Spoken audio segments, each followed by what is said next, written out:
Glória a Deus. Queridos, que a paz seja convosco, amém? Nós vamos hoje para a parte 9 do tema que nós estamos falando, que é a graça que mantém.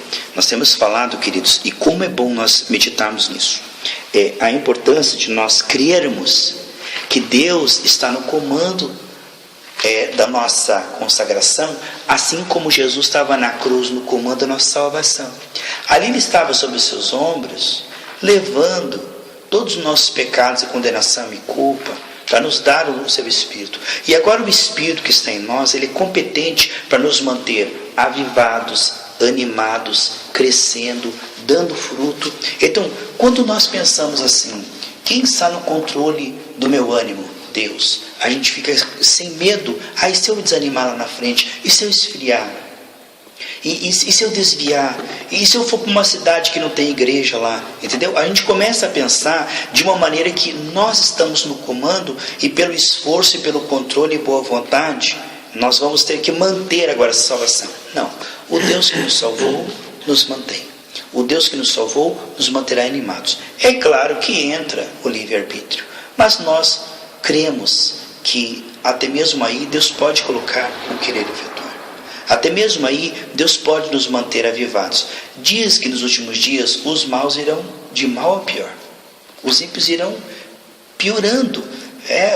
Nós vemos aí o mundanismo entrando nas igrejas, a permissividade, o nível de pregação que as pessoas estão trazendo, mas o remanescente irá de glória em glória, de fé em fé. Nós não podemos, de maneira alguma, deixar um quartinho na nossa mente a mínima possibilidade, mas nenhuma possibilidade do fato de que aquele que nos salvou nos manterá crescendo. Temos que ter essa visão. Deus me salvou, Deus está me mantendo, eu estou crescendo na graça e no conhecimento, o meu ânimo está aumentando, eu estou crescendo na graça e no conhecimento. Esse pensamento, ele é bíblico. E nós vamos ver isso hoje um pouquinho, dentro da palavra de Deus, sobre a importância de nós estarmos crendo no Senhor, que nos salvou, crendo no Senhor, que nos manterá salvos. Vemos pessoas que passaram, como Atmani, como Paulo, e outros cristãos, como Richard Humbert, que ficaram décadas na prisão, sem Bíblia, sem contato com nenhum outro cristão,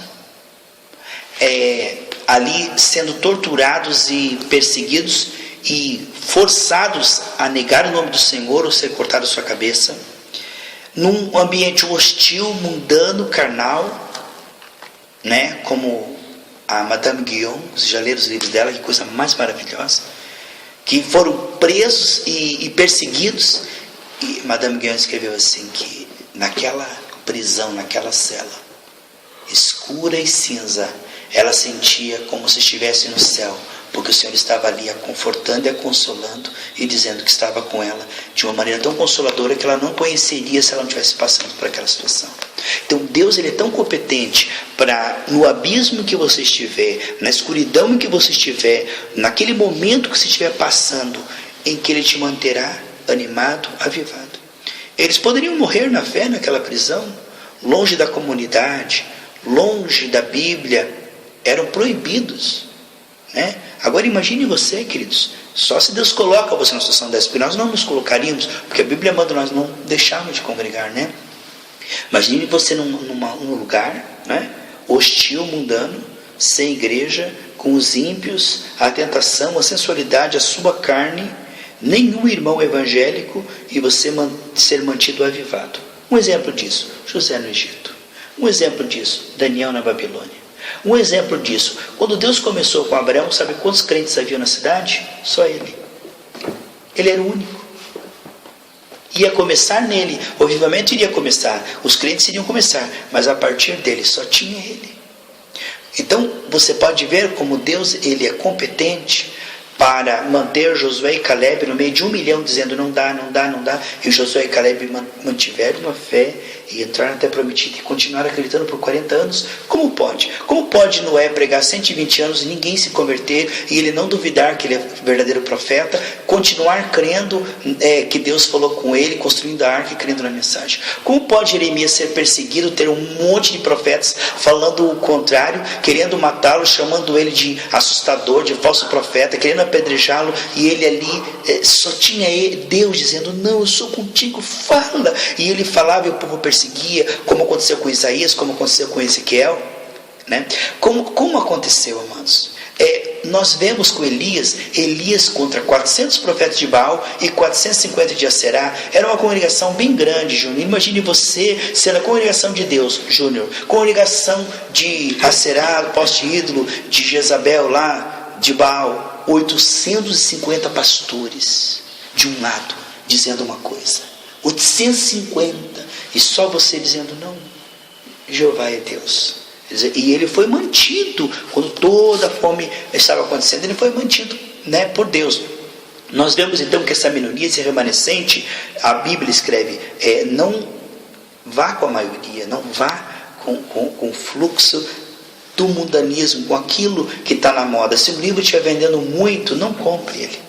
Porque se ele está vendendo muito e é popular, é porque ele agrada a carne, porque a grande maioria ela é carnal, sensual e quer ouvir segundo aquilo que o apelo da carne diz. Se um livro for realmente de Deus, ele será rejeitado pela maioria, vai estar na prateleira ali, vai ser um achado, porque ele vai falar contra o pecado, contra a carne, contra o mundanismo. Entende? Esse livro não vai vender horrores, talvez nem seja chamado na editora ou na livraria para estar nas prateleiras. Você vai ter que procurar pela internet ou achar no sebo, porque os livros bons realmente eles estão escasseando. Os livros hoje que se vende muito mais em livraria são o quê? São livros de ficção científica, gospel, são livros de testemunhos extraordinários, bruxos, não sei o que lá, são livros de autoajuda. Esses livros vendem horrores, são best-seller no meio evangélico.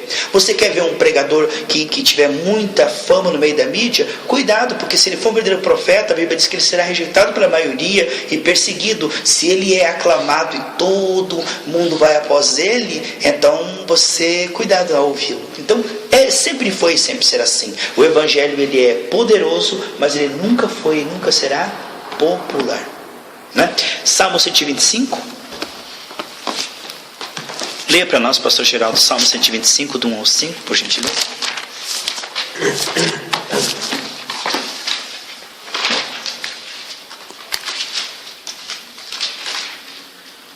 Salmo 125, do 1 ao 5. Os que confiam no Senhor são como o monte de Sião, que não se abala, mas permanece para sempre. Como os montes em volta de Jerusalém, assim o Senhor está em volta do seu povo, desde agora e para sempre. O cetro dos ímpios não permanecerá sobre a terra, destinado aos justos, para que o justo não estenda a mão a iniquidade. Faze bem, ó Senhor, aos bons e retos de coração. Quanto aos que se desviam pelos caminhos tortuosos, o Senhor os castigará com os malfeitores. Haja paz sobre Israel. Então nós vemos aqui que os que confiam no Senhor, eles são mantidos por Deus como o Monte Sião, inabaláveis. Amados, como é gostoso, né, você dizer sempre para você mesmo: o Deus que me salvou me manterá salvo. E se você cair, pastor Carlos? Não vou cair. E se você esfriar? Não vou esfriar. Mês que vem eu vou estar mais incendiado que esse mês, porque o Deus que me salvou, ele me mantém crescendo. É como uma plantinha que a chuva do céu vai caindo e ela só vai criando novos troncos, a raiz aprofundando, sabe? Sem fé é impossível agradar a Deus. E é preciso ter uma fé bíblica, uma fé que crê. Pastor, mas a Bíblia diz que nos últimos dias o amor de quase todos esfriarão. Todo mundo, quase todos, mas eu não faço parte desse quase todos. Eu faço parte do remanescente que vai de glória em glória, de fé em fé. Eu faço parte daqueles que são preservados. Lembre-se que Deus arrebatou Enoque, que andava com Deus, para ele não ver a morte. Esse é o símbolo da igreja. Aqueles que andam com o Senhor serão arrebatados, não ficarão na grande tribulação. Não é verdade? Leia para nós, por favor, Felipe Stelmax, Isaías 62, 1, e missionário Júnior, Atos dos Apóstolos, né? Capítulo 28. Atos dos Apóstolos, capítulo 28, versículo 4 e 5. Então, as pessoas, elas se fazem de fracas quando elas têm o Todo-Poderoso dentro de si. Que absurdo, né? As pessoas se fazem assim de desqualificadas quando em Cristo nós somos qualificados. As pessoas se fazem assim de inconstantes quando o Senhor diz que nos fará firmes e constantes lá em 1 Coríntios 15:58. Eu creio nisso, amados. Que o Deus que nos salvou, que diz lá em 1 Tessalonicenses, manterá o nosso espírito, alma e corpo irrepreensível para a vinda do Senhor Jesus. Como é gostoso crer na operação da graça. Amados, isso é um refrigério para nós. Eu não estou sem ânimo de ler a Bíblia. Não vou me esforçar. O Deus que me salvou pode me manter animado. Senhor, o Senhor me salvou e disse que me manteria. Então, Pai, me anima para me ler a Bíblia. Me devolve o ânimo de ler a Bíblia, de orar e jejuar. Me devolve o ânimo de evangelizar. Sabe, ore como quem recebe. Ore como quem está sendo ouvido. Ore como quem é queridinho de Deus. Ore como quem é especial para Deus. Entende?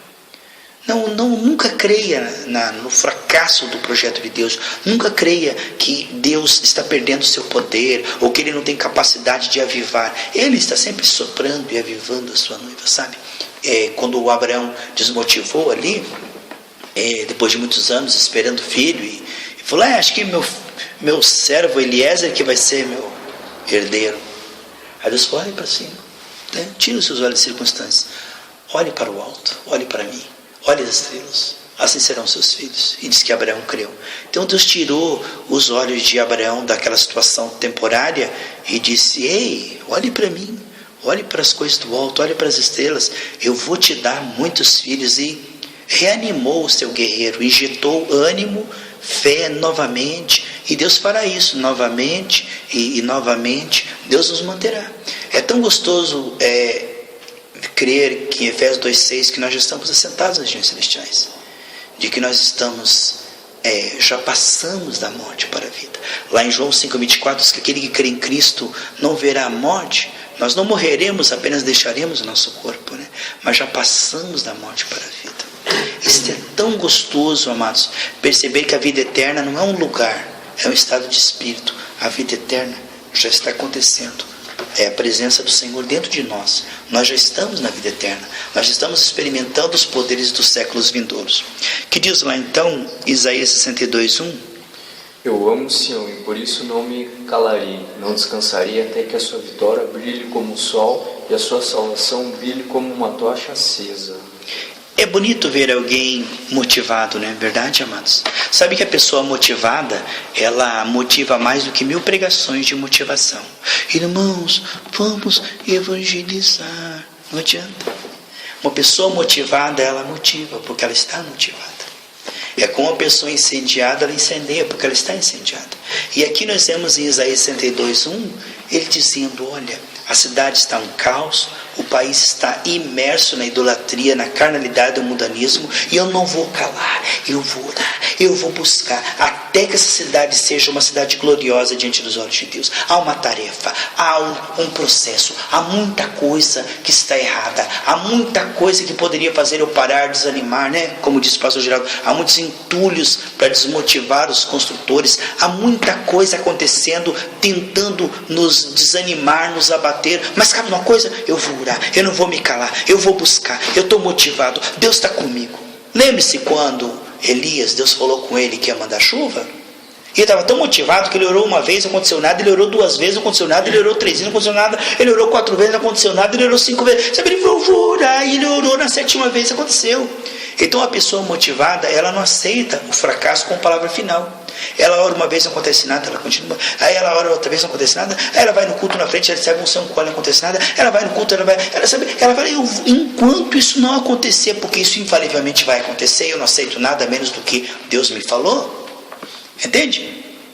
Aí ela olha para a família não está convertida, mas ela vai até o fim, amados, até a última gota, até a última batida do coração. Ela crê na unção de Deus. Ela crê em 3 coisas que eu acho maravilhoso, né, amados?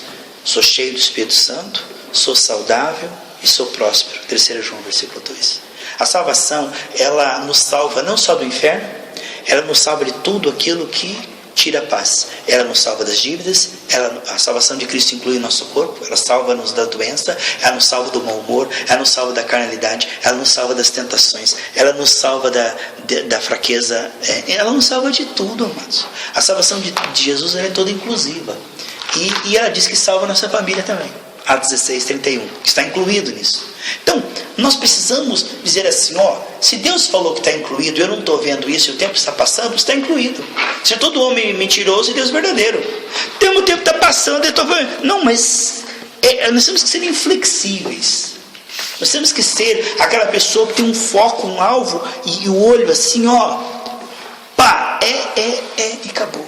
Não aceito outra coisa, não aceito outra palavra. Eu fico com a palavra de Deus e o tempo está passando e isso vai acontecer. O teu é Atos, né? Atos 28, o versículo 4 e 5. Assim que os habitantes da ilha viram aquela cobra presa na mão de Paulo, comentaram uns com os outros: com toda certeza esse homem é assassino, pois, tendo sido salvo do mar revolto, a justiça não lhe permitiu continuar vivendo. Contudo, Paulo, sacudindo a cobra no fogo, não sofreu mal algum. Amados, veja só. Você vai num navio, fala com o homem que Deus revelou para você, que o anjo apareceu, que ele não deve ir para tal lugar, que o barco vai afundar se ele fizer isso. Ele não escuta você, teima com você, acredita mais nos mundanos lá e o barco afunda. Paulo mesmo assim continua acreditando em Deus, o barco afunda, eles vão parar numa ilha. Quando ele chega na ilha, ele está motivado. Ele vai pegar graveto para fazer uma lareira para aquecer as pessoas que estavam molhadas com aquele frio. Ele está motivado. Ele não desanimou pelo fato de que o barco afundou, caiu numa ilha, ele estava indo para ser preso, ele estava pregando o evangelho longe da sua nação. E ele está motivado, mantido. Sabe por que aquela sarça não se apagava? Porque aquele fogo foi aceso por Deus e mantido por Deus. Você tem que se ver como uma sarça sendo incendiada por Deus. Estou sarando. Estou crescendo na graça e no conhecimento. Estou me tornando cada dia mais íntimo do Senhor. Estou cada dia mais eficiente no evangelismo. Você tem que se ver como uma obra de Deus, criado em Cristo Jesus para as boas obras. Então você tem que se ver avançando, progredindo rumo a uma frutificação infalível, porque Deus está te fazendo. E tudo que Deus faz é muito bom. Como é que vai minha saúde? Cada vez melhor. Como é que vai minha finança? Cada vez melhor. Como é que vai minha vida espiritual? Cada vez melhor. Como é que vai minha vida sexual? Cada vez melhor. Não sem crise, não sem conflito, não sem ataque das trevas. Quantas vezes no visível parece as coisas estão indo de mal a pior? Não parece? Mas nós ficamos com a palavra. E aí ele chega na ilha, pega os gravetos, e no meio dos gravetos sai uma cobra. Ele pode dizer: ai, chupa aqui, eu vou morrer. Calma, Deus está comigo ou não está? Não está escrito lá em Marcos 16 que se o veneno entrar no teu sangue não fará dano algum? Não diz lá? Paulo, fiado nesse versículo, que ele falou? Eu tenho um versículo. E quando você tem um versículo, você fala: eu tenho um versículo. O que Pedro falou? Me dá um versículo. Jesus, eu ando em cima das águas. Jesus falou: vem. Ele falou sobre essa palavra e ele andou. Se você tem um versículo, você tem Deus no teu coração. Você tem Deus. Sabe por quê? Porque a honra dele está afiada na palavra dele. E se ele deu o versículo, Deus não é bipolar, o que ele falou dura para sempre. A coisa mais maravilhosa, mas quando você está passando um apuro, é você ter um versículo. Se você tem um versículo e você se firma nele, né? Como diz o salmista no Salmo 119: Senhor, lembra da palavra que o Senhor me deu, porque se não fosse ela, eu já tinha entrado em angústia e depressão, né? Então, às vezes tudo que você tem é um versículo. Mas se você tem isso, você está tranquilo, porque você não está doido, você não é fanático, nem está seguindo homens, nem profetada. Você tem um versículo. E Paulo lembrou, eu creio que Paulo lembrou lá de Marcos 16, que pegarão em cobra esse morder, não que você vai fazer agora, tem lugares e países doido que pegam uma cobra e diz: ó, de acordo com esse versículo aqui, ó, eu vou mostrar para vocês, e deixa a cobra morder eles, porque eles aí já é tentar Deus. Você não vai pegar a cobra e pedir para ela morder você. Mas se acidentalmente acontecer, Paulo estava tranquilo. Nós vemos que ele ficou tranquilo, e todo mundo diz: este homem é homicida, porque a justiça divina não deixou ele salvar. Ele escapou do mar, mas agora a justiça divina vai matar ele aqui. E ficaram esperando ele inchar, porque o efeito natural é que quando mordesse, dava um problema no linfático, lá nos órgãos internos, e a pessoa começava a inchar. E esperaram e nada. E Paulo, bom. Aí eles disseram: então esse cara tem o poder de Deus. E ele foi na ilha, orou pelos enfermos, orou para um que estava de disenteria lá, que era o principal da ilha. Como Deus é maravilhoso. O homem estava com disenteria bem no dia que Paulo desceu na ilha, para o poder de Deus se manifestar e ele ser curado.